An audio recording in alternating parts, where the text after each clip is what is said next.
Gumugulong na ang petisyon ng kampo ni FPRRD para paalisin ang dalawang ICC judge sa kanyang kasong crimes against humanity.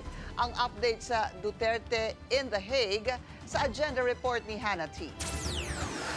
Pinagpapaliwanag ng ICC presidency ang dalawang judge kung bakit hindi sila dapat tanggalin bilang mga huwes sa kasong crimes against humanity laban kay dating Pangulong Rodrigo Duterte. Sa formal motion na hinain ng kampo ni FPRRD, may perceived bias na raw sina Judge Rene Adelaide Sophie Alapini Gansu at Judge Maria del Socorro Flores Liera dahil una na raw silang sangkot sa pag-authorize ng investigasyon ng ICC sa drug war noong 2021. Bilang bahagi ng procedure, inutusan ni ICC President Judge Tomoko Akane ang mga partido na magpasa ng sagot hanggang May 22. Sa oras na matanggap na nila ito, magtatawag ng plenary session ng ICC para talakayin ang kahilingan ng Duterte camp. Humiling naman ng palugit ang ICC prosecutor para ilabas ang ilang ebidensya laban kay FPRRD dahil sa banta sa kaligtasan ng witnesses. Sa request na sinumite nitong May 14, gusto ni Prosecutor Karim Khan na ilipat sa July 1 ang deadline para sa paglabas ng witnesses' testimonies. Ang mga ebidensyang ito ang ginamit bilang basehan para ipaaresto si Duterte. Delikado pa raw kasing ilantad ang pagkakakilanlan nila kaya hinihintay pang makumpleto ang protective measures para sa kanila. 2